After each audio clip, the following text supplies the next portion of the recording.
Ano po kay istorya nimo? Usa istorya na ko. Mag-story ta atong bahin atong bata nga di gyud maligo. Ha? Bata di maligo? Usa ka adlaw natoy bata mga kat, nay bata be. Dayon? Anang bata sigig ana iyang mama ug papa nga. Dong, aligo dong. Mana na siya.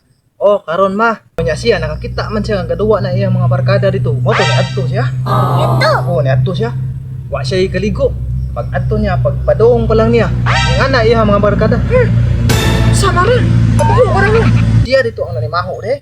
Ibong ang mga bata nga iyang mga barkada nga. Kabaho ko na rin. Kaya sa mo rin. Mo to ang iyang mga barkada pag abot niya. Nang lakaw kay. Perti ma'am gawa. Ibong mas na nga nang baho kayo. Mo to, nag-iyahay sila pang lakaw. Mo to. Ay siya, anak siya, ginuktok siya. Anak siya. Ano man to sila nanguli? Man to sila, nang lakaw mo nun. Ang bisni adto nang tako dito. Kaya mapil ko sila hang duwa. Mo to nga, uli niya sila. Mo to, ni anak yung mamagpapa nga. Dong, kanang kaligo. Kaya basig maglain niya ang panahon. Basig mag-uwan niya kalit.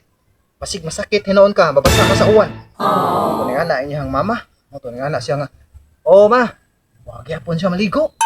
Huwag na po siya mong patuo siya mamagpapa nga giingnan siya nga kaligo kay basig mag-uwan niya galit masakit niya anon siya kay basig mabasa siya sa uwan ba. Oh, wala siya putuo. Huwag siya magpatuo mato nga naglaag siya nangita siya asa dapita siya na ikaduwa. Tuyok din siya. Tuyok siya sus karon kay naglaag siya dito kalakaw siya itong dako kay kalibunan ba sus kalit dito nagbunog ang uwan anak man siya ito kalakaw siya buong siya galit mag-uwan ano siya uwan man Dagan. ba't yung uwan pati pag yung kusuga sa uwan. Moto, iyang gihubo yang sanina. Iyang gihubo yang sanina. Iyang gipandong. Ay, anak siyang uwa. Wa bitaw na moto ang uwan. Di kusog bitaw nagmaayo. Susuno bitaw nagmaayo. Grabe kusuga mga kaya. Perte na yun hinoon yang basa. Hastan iyang tibok sanina. Ayol, nahumod. Nabasa. Oh, nabasa umaayo. Tanan yung mga sanina. Gikan sa iyang sanina. Hantod siyang puro nahumod. Nabasa. Basta dire. Oh, moto nga. Na may dakuking kahoy. Dito siya. Anak siya. Lukluk siya sa dakong kahoy. Anak siya. Tugnaw kay ba gitugnaw siya sus mo to pati nang humura Di man niya maligo. pati nang humura niya mo to nga pagtuang sa uwan ni uli siya sa lahan uli siya anak siya kurog siya Di man gud siya maligo. mo to nga pag abot niya sila tuan siya niabli siya dito mo to yan na iyang mama magpapa oy nagagikan grabe mo to kusog ka uwan ganina mo to ni anak siya ma dami na kong humura sa uwan gitugnaw ko bayo bato dili so pangoto gisud siya dito gipahigda siya to sa kwarto paghigda niya dito pagkaug moto napahigda siya to sa kwarto natug siya tapos pagkaugma pagmata niya boom siya grabe mag kapuya siya ang lawas nga kurog Nakaningon man kaayo.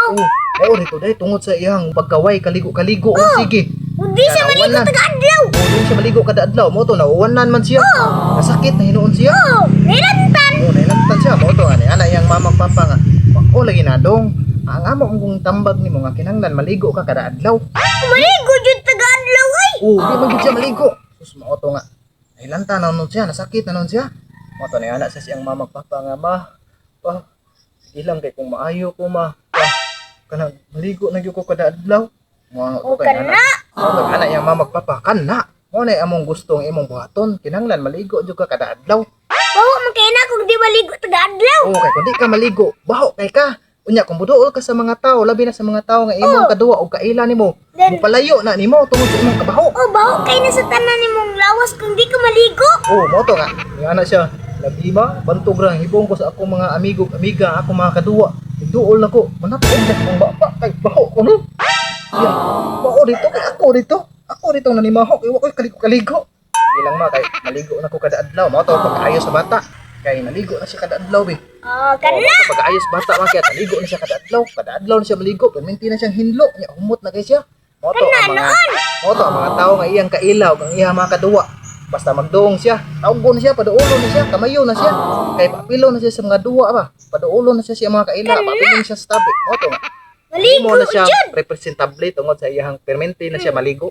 Kana jud taga-adlaw jud ka maligo jud ay nay proper hygiene. Kinahanglan jud kada adlaw gyud maligo para Ayun na kay si proper hygiene. kanding-kandingon. Kinahanglan dili gyud magtinandingon para naa kay proper hygiene. Unya ako nagustuhan niyo ang mga video makiat. Please like Please share. and subscribe. Please subscribe sa mga YouTube channel ko Binsanong kaya. Thank you.